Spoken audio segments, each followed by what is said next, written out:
One of the toughest, most durable landscape plants for our Oklahoma gardens is the Nandina, sometimes called heavenly bamboo. These plants are so tough. Once they're established, they can withstand drought, they can handle poor soils, and they're so versatile they grow equally well in full sun or full shade.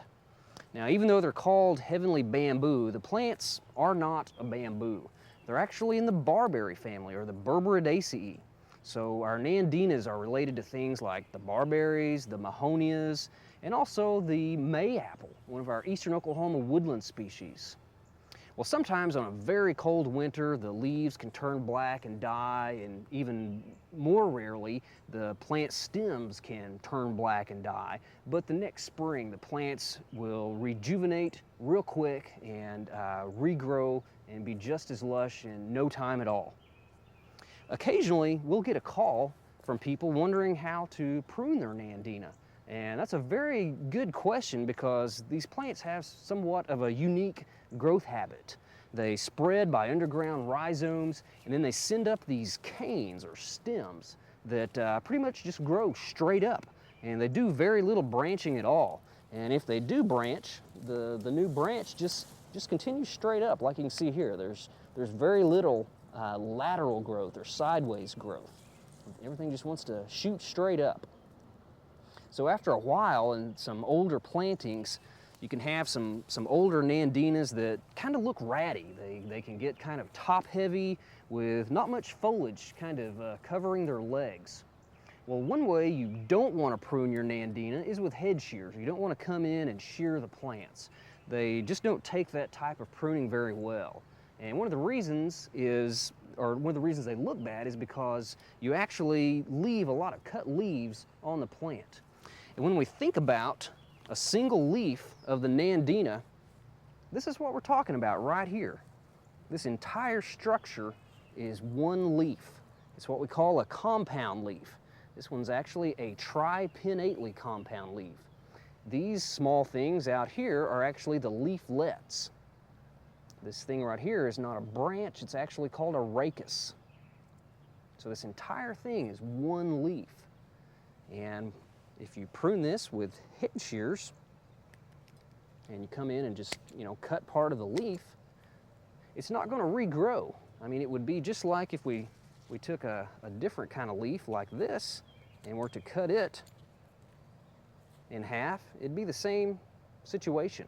There's not going to be any new growth that will sprout from any of this area or any of this part of this leaf.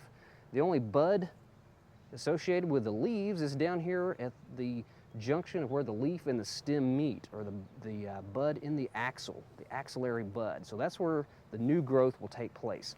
So don't shear your Nandinas. You'll end up with a lot of cut, large compound leaves. The way to prune a Nandina is to take your loppers, and we're going to come in and find the oldest of the canes, and we're going to come in at ground level, and we're just going to take those out. So we'll be kind of thinning the Nandina, just thinning out these older canes. Here's a dead one. We're going to get that out of the way first, and you'll be able to tell which canes are the oldest because they'll have the larger diameters. They'll be the thickest, biggest canes. And a good general rule to follow when you're pruning your Nandina is to take out the largest third of these older canes. And you can see there's no foliage along that cane. I'm just going to pop around here, take out a few more of these larger canes down here at the base, work my loppers in amongst there, and just snip it right out of there. Right here you can see with this one what I was talking about, again with that branching habit. Once the plants branch, again, they just go straight up. But now we've taken out some of those old canes. I see another dead one in here we're going to remove. And again, good idea to come in at the bottom. And what this will do, it will spur new growth to come up from the bottom, and then all of these other younger canes, these shorter ones, will begin to grow a lot more as that energy will be transferred into this lower part of the plant. If you want, you could come in and kind of head back a few of the other canes for more of a layered look. And we're just gonna come in and remove this small one at the junction of the of this other cane. I can get the loppers around there. Take it out. There we go. And again, you can head back some of those canes, give it a more layered look, and it will spur that growth to kind of hide those legs, give it a fuller look of foliage. Well, this plant has a good cover of foliage all the way down to the ground, but you notice this one's kind of leaning out here. And as it's an older cane, I'm just gonna kind of pull that away. And again, come down here at the bottom, cut it off at the bottom, and I think that'll be just fine for that plant. The young plants around the edge, coming up around the diameter of the plants, these little young shoots, can be dug up with a sharp shovel, and then you can take those and transplant them to another part of your garden and get more plants that way. Well, there are different cultivars of Nandina. One that we really like is a cultivar called Moonbay. We've had it in our garden for several years. It's a very dense growing Nandina. It seems to have a lot more foliage.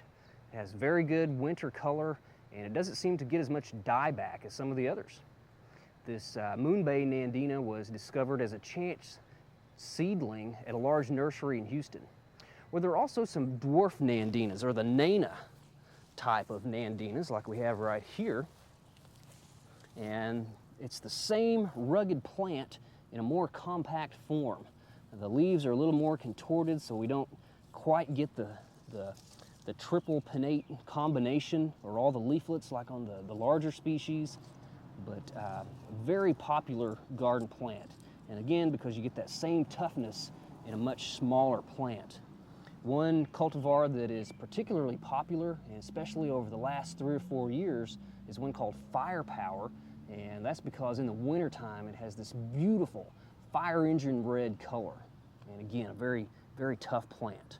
Well, if you think your Nandinas need to be pruned, just get out your loppers, remove the largest 1/3 of the older canes, and you too can get the most out of these rugged plants.